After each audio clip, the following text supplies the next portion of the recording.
Well, hello, everyone, and welcome to CoachX Live with the Institute of Coaching. My name is Jeffrey Hull. I'm the Executive Director of the Institute of Coaching, and I want to welcome you from all over the world, from wherever you're coming in. The first thing that I always do is ask folks to say hello from whatever part of the world they're joining us from. So I've already seen that we have a good morning from Long Beach, California, up early, and I'm sure there'll be many more coming in. I'm very excited today to have a wonderful new author with us today who has written a really powerful and I think very important book that I had the opportunity to read a few months ago, and she graciously said yes to coming and chatting with me about it.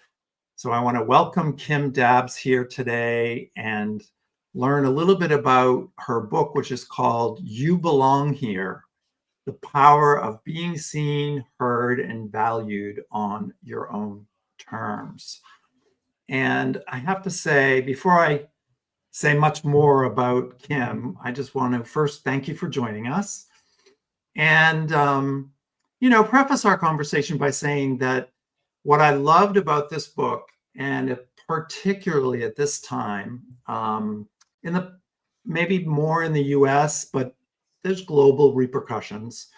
We all know that there's sort of a backlash against DEI and all of the things that are going on in the political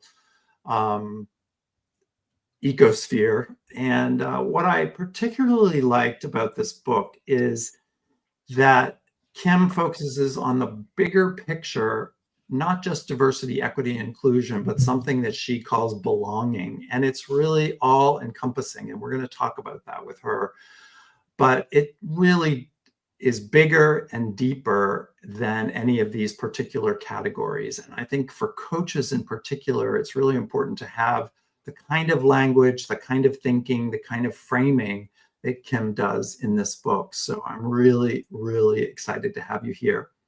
Seeing folks coming in from other parts of the world now. So we have New York, we have Virginia, we have Minneapolis, we have all sorts of places. Let me give you just a quick background on Kim. She is the Global Vice President of ESG, Environmental, Social, and Governance, and Social Innovation at Steelcase, which is a global design firm and thought leader in the future of work. I'm sure many of you have heard of Steelcase. It's a global company in the office design and installation business. She has been part of the executive team there for 7 years and Steelcase continues to lead this industry and practices for people and the planet, earning a 100% score on the Corporate Equality Index issued by the Human Rights Campaign. She's been working herself in nonprofit and corporate sectors in the US and abroad for over 2 decades, helping individuals, teams, organizations, and communities gain the tools to create a more equitable and inclusive world.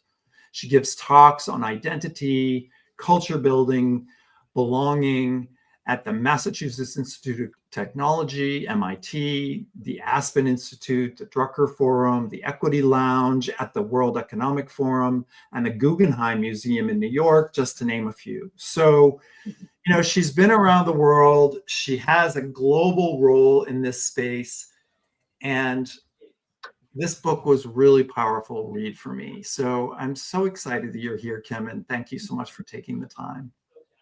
Well, thank you for the invitation. It's such a gift to be able to spend time with you and everyone joining in today. Well, this is really important for coaches because, in so many of our situations now with coaching in corporate, whether it's in corporate America or around the world, these issues come up around diversity, equity, and inclusion, and it can be controversial, it can be contentious, it can be challenging. And I think that we as coaches are really committed to supporting our leaders that we work with, our clients, and creating cultures, as you would say, of belonging, whether we use these DEI terminology or not. So I want to dive right in with you sharing a little bit of your background on how you came to write this book, because your story itself is really extraordinary. So just take a little time to give us some background. Oh, thank you. You know, I take a look at my journey, not only in the work that I do, but more holistically, just as a person. And I'm a Korean-born American adoptee, currently living in Munich, Germany. And for someone that experiences so many different cultures around the world, there's so much beauty, there's so much vibrancy, there's so much vitality in each of these places that I've experienced. And at the same time, in each of those cultures, I constantly felt and was reinforced through different social experiences and social cues that I was an outsider, that I didn't belong. Mm. And even in my work doing equity and inclusion work in education and culture, in the corporate sector and nonprofits, um, this wasn't a unique experience to me. This is something that we all fundamentally grapple with. We've all walked into a workplace or to a meeting room or to a restaurant or to a store, and you walk in and your body can feel it before you even have the words to name it. You know that you embody that discomfort. And as I thought about that throughout my experiences and the experiences of those that we designed so many beautiful containers for people to coexist in, I wanted to find a way to really root people in a sense of belonging, but on their own terms through an exploration of purpose and identity versus having the world tell you where you belong. And so throughout that journey, you know, first through being a practitioner, doing the work with people and in community every day, and then starting to really talk to thought leaders and social impact leaders and people doing work on the ground that are culture builders, to learn more about what are the conditions that we need to thrive. And this is a fundamentally human experience. We all share this. And it's going to take all of us to really design for that and understand that, both as individuals in our workplace and in the world. Yeah, I so appreciate that. And you bring such a broad, not only a personal journey, but also global, responsibilities, working for a major corporation and being in Europe, but also, as I know, you're sitting in Michigan as we speak. So, truly having a global responsibility. And what I would love for you to do at the outset of our chat is to maybe quickly, I know it's very deep, so you can only go into so much detail, but give us your summary of the 4 identities that you talk about in the book, because this I found to be incredibly powerful, and I've used it with a number of clients. So I think if we give people a little of this framing, then we can dive into some of the, maybe more complex questions that come up. Yeah, thank you for that. As you and your community know, language matters. And Right. having something that can really ground people and be able to be a guide or a journey that people can name, that people can contextualize, that people can give voice and vision to. That was at the heart of building this framework. And I think about belonging. Um, this isn't a fixed model. Belonging to me in this moment is going to be different than belonging to me a month from now, a year from now. It's like in this moment, in this space, in this time. And so knowing that this is a journey of exploration around how to build belonging within yourself and to understand and explore those pieces and parts of yourself. And it's a constant journey. So I talk about this not as like the belonging model, but truly the belonging journey, the questions that we can ask ourselves over time. And it's a very personal exploration that allows us to continually see, claim, edit, and own these pieces and parts of us that really shape our existence. And so the belonging journey really is about these 4 identities, your lived identity. These are the things that we inherit, our origin stories, the parts that we're actually born with and the cultures that we're born into. Um, And they're a lot of universal, all people, right? It's Absolutely. not specific to race. It's not specific to social justice or social economic. It's universal. That's what's very That's special. right. Everyone is born into a moment in time. Everyone is born into specific economic conditions. I can't change the fact that I was born into poverty. I cannot change the fact that I was born Asian. But my relationship to those things, when you have to see those things and really name it, you start to develop a different relationship with those aspects of yourself as something that's beautiful instead of something that we as individuals and society begins to other or marginalize. The learned identity, though, those are the pieces of us. These are the things that we choose in our life. How do we claim those aspects of ourselves, like our professions, our job titles, our even our families, our relationships, our education? So many of the choices that I've personally made in my life, like I chose to be a wife. I chose to be a mother. I chose to study at different schools. Like I live in Germany. All of those are choices that I've made. And when we just kind of go through life and think, oh, of course I made those choices without really questioning how equitable those choices are in the world for others. What does education mean for my children that were born in the US versus the education that some of my kids are going through in Germany? Is that a choice or is that a right? What does that mean as a female? What does that mean in different areas of the world?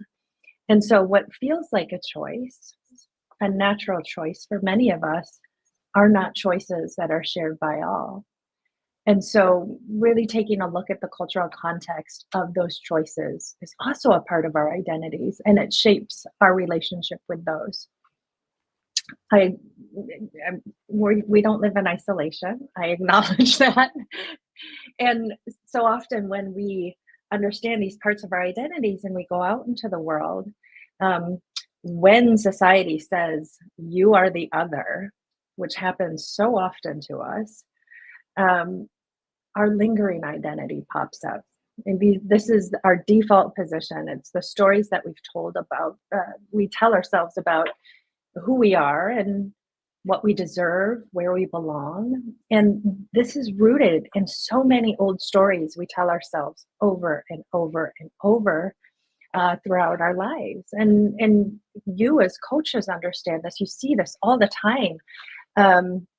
These show up in moments that we get triggered, like the brain starts to do what the brain does as a survival mechanism. But if we don't understand those points of trigger and understand the stories that we default to, we'll never have a chance to rewrite that. My entire childhood, I would always begin my introductions with, I'm American. I grew up in the US. And pieces of that, I didn't even realize without questioning was a story I told myself. Of course, I started my life in Chicago when I was a baby adopted, walking off the plane. But the reality is I was denying myself beautiful pieces of my own identity because the stories I told myself about who I was and where I belong hadn't been really shaped by me as an individual. And so when I started really looking at that lingering identity, a lot of times people talk about shadow work. These are all things that emerge. And I was like, why don't I tell people I was Korean? Why is that so hard for me to do? And it was because that Korean side of me with social cues in the workplace and in the world was told that was less than, that was other, that this was something to really kind of overcome instead of embrace and celebrate. And so by rewriting that story of where my brain defaulted to, I could be more fully human in those moments. And so that's where I talk about all of these things combined. Belonging is an outcome. This is your loved identity. This is the identity that's authentic to me, that's going to be different than the identity that you have. And I can see and I can hear and value my own journey and really see all of those parts as beautiful, and understanding my origin story, questioning the systems that really do create the conditions for us to make choices, and then claiming those parts of my identity that serve me and saying, okay, these others, I can begin to let go. I can rewrite those stories. And that's the piece, as an outcome of understanding all of those beautiful aspects of everyone's journey, that brings us to belonging. So great. So you actually end up at the loved identity, right? Yeah. Natalia is asking you if you would summarize, so just quickly go through the four, because I think it helps people to sort of frame it in their minds. Yeah. Thank you. The four identities: lived, learned, lingering, and loved. The four identities: lived, Oh, I realized learned, it. Oh, hell. lingering, and loved. That's Lived, right. learned, lingering, and love. Oh my God. I can't believe I didn't notice that before. That is really powerful. And when you're thinking about the work that you do in the corporate sector and you bring this work in, give us an example of how, I mean, whether you're coaching or leading a workshop or something like that, how do you get people to start to reflect on those identities and which of the four they have? Or it's kind of a journey, right? From live to learn to lingering to letting go and loving. And I'd love to hear you talk, because you work in the real world and you also have a real story. But share an example of how you bring this work to your work into the world. Yeah, I think when I was giving a talk at another time, and I was able to hear Adam Grant talk about workplace culture, and we were able to, ask a question about what is belonging to you as you see that, as you're studying that and seeing the ecosystem. And what he said to me really stuck with me. And he said, belonging is local, it's not global. And so when you think about the role as an executive, that many people play of, okay, we're going to set the policies, we're going to set the culture, the core values, all of this. But belonging actually happens when you can see and understand and interact with your direct team members. And so it's like, what are the containers that you have agency over to be able to allow every single person to come in through those identities?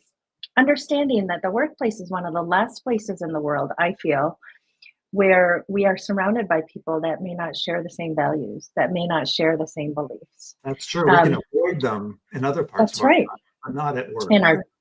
That's right. In our digital worlds, we can, like, our algorithms start to shift. Like, we can be in a nice little cocoon and think that our beliefs and the way we communicate and our lived and learned experiences are the only way of everyone surrounding us in the community. And that creates a real force to root people in the us versus them narrative. And so when I think about roles of leaders, people that are building that container for a team, one, do you have all of those lived, learned, and loved identities present on your team? One. And then two, what are the ways that you can co-create the culture with the team? So one of the rituals that we co-created is really about our community agreements as a team. So we come together and we say, what are those things that are important? And when I say what's important, it's not like, hey, we have this goal or metric that we need to hit. This is the strategy. This is like the piece that you need to do in PowerPoint and deliver it on this. When I say these community agreements, it's like, how are we actually showing up for each other in the work? How do we make sure that no matter what happens in the work, that we're honoring each other's humanity, that we're respecting others' identity, that when we communicate, this is how we're going to communicate to ensure, even when we disagree, and it's okay to disagree, radical candor, like civil discourse, like people being able to speak across difference to bridge those really difficult conversations, are present in the team. So some of those, like for us as a team, which is not what everyone needs as a team, but for some of those rituals for us, like we're accountable to the communities that we serve. That's the orientation that we take as a team. Be for each other when I'm going to give you feedback, when we're going to interact together in any project. If I'm going to talk to you, give you any type of input, it's because I want you to be successful.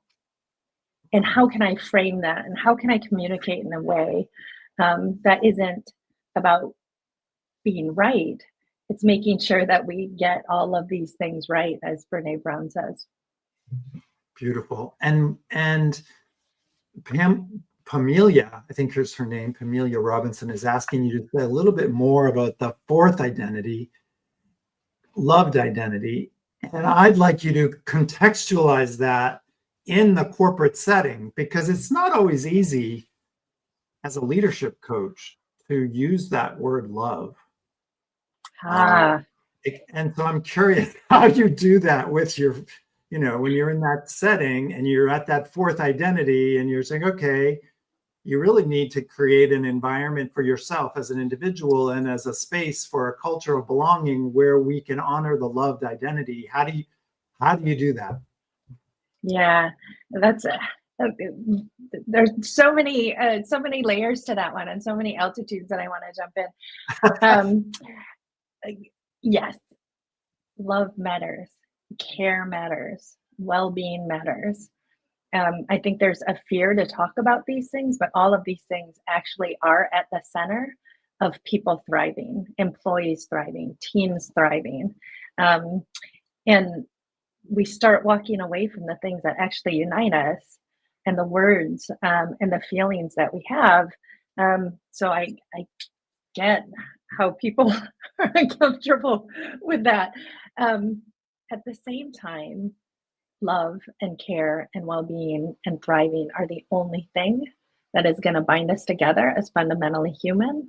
It's the only thing that's going to bridge the discourse that needs to happen, or the conversations that need to happen, in a way, to me, that honors humanity. And so when I think about the loved identity, it's not saying that everyone can be so authentically themselves that they take away from the humanity of others. It's knowing yourself so deeply that you embed this curiosity about everyone else around you and what their loved identity is. What have they lived through? What have they learned in their life? What are those old stories they're telling themselves? And then how can we create a container? How can we create a workplace or a team that allows all of those beautiful nuances of what happens in your world before you walk through that door of the workplace, to ensure that there's psychological safety, that there's thriving of the employees, and that they can communicate across difference. And if you can do that at the individual level, beautiful things happen at the team level. Beautiful things start to flourish at the organizational level. But a lot of times people jump into this at like, oh, we're going to do the corporate coaching, right? So the entire organization. Or then they're like, okay, we're going to do only our executives or only the leaders on the team. But they forget that that inner work, that individual work, is actually systems work. And if you start with the individual work, and if you really root them in loving their identity, in caring for the humanity of how they interact with others, with care, with love, understanding all of those beautiful journeys that everyone is on, that's when I think teams start to thrive. And do you find that when you go into corporate settings, whether it's at Steelcase or anywhere else, that there's a willingness and openness to explore the four identities in a group setting? Because I would imagine it could be a little bit scary for some people. Yeah. What we have done, because I think that's a very personal journey. right? Right. I think coaches can help individuals do this until they get to a point of comfort and ease where they can really do this collectively. But that inner work needs to be done first. When I like to, depends on I would say how people centered an institution is when you're walking into it. You kind of know it, you feel it, you can feel it in the space, and you can definitely see it in the policies. When organizations aren't willing to talk about love or care or well being, they still want the team to thrive. Yeah, Right? they want performance, right? Yeah. And so, what I've done with different teams is to say, just like an individual, teams have an identity. So let's walk through the 4 identities of this team to That's understand what that is. amazing. Yeah. Wow. And so it's like, what is this team? What were they born into when it was Right. created? What are the choices this team has made over time? What's the old stories we tell ourselves about our team? And then how do we get to a point of authenticity and thriving? What are the rituals? What are the norms? What are the behaviors that we can actually exemplify to get to that point where everyone is embracing that identity of the team? So you actually have a question like for a team, like what is the lingering identity that we might as a team need to let go of? Yeah. What are the old stories we say? Like when our team walks in to a strategy session or to an engagement, um, when challenged, what's our default position? Yeah. Wow, that's awesome.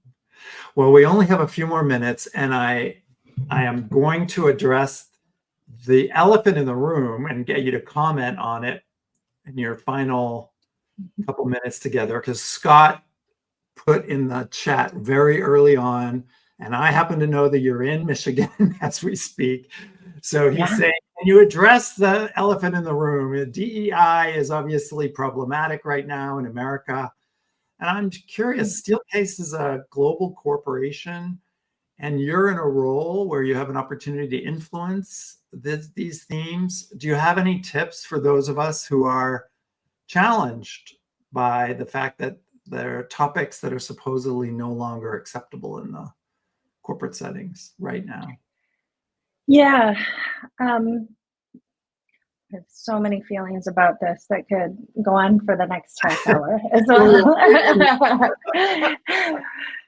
I want to say, like, me personally, with these layered and nuanced identities that has had to navigate a very difficult world, um, my heart is hurting.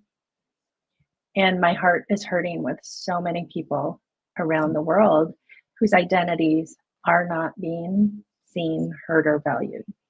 And that is the foundation, like, no matter what happens in the world. And I work globally. I've seen this. This is a moment right now in the United States. I've seen this in different countries, in different contexts, not just right now, but throughout my entire working career and throughout my life. In the workplace, I think we need each other. And in these moments, so often the narratives, the words that people use are polarizing us farther apart instead of bringing us back together to bridge difference. And if there is an opportunity in all of these moments of conversation, all of these moments of suffering, all of these moments of pain for so many people, um, I think we, as holders of the culture, have power to actually share that power with others. And I personally, I can only speak to for myself personally, I am less concerned about the acronym we use. We've seen sustainability shift over time. We've seen different language being used over time. I'm more concerned over the individual lived and learned experiences of people going through this. Belonging to me is an outcome. And you cannot have belonging, you cannot have thriving, you cannot have safe teams without seeing that lived identities are incredibly different, that choices need to be equitable, that you can bring people together, but if they feel othered, they're never going to experience belonging. So the acronyms, the words we use to talk about being human and caring about each other may shift or change, but rooting people and seeing and understanding that we all, each of these identities, needs to be held and cared for and loved in the workplace and in the world. Beautiful. I mean, I'm very moved by your words, and I am particularly moved by the work that you brought into being with this book. And, you know, it's sort of all summed up in the title. I have a book coming out from the same publisher, and I just want to gratify Berrett-Koehler for helping you come up with an amazing title, because it's You Belong Here. And I think that sort of says it all. It's like, if you want to create a thriving workplace and you want to coach a leader who's interested in a thriving, high-performing environment, and whether you use the DEI lingo or not, at the end of the day, you want people to bring their full capacity to their job, right? Their innovation, their curiosity, their capabilities, their talents. Every leader I work with wants that. So I really, really, really encourage all of you coaches that are listening to get your clients a copy of this book. It will change their lives. And I want to thank you, Kim, for taking the time out of your incredible day, flying from Michigan to Germany. But the message you're bringing is really crucial, especially at this time. So I wish you all the best. And I hope that we'll see you again at the Institute of Coaching. Thank you so much for the invitation. Take care, everyone. Get this book. It's really a good one. See you soon. Bye for now.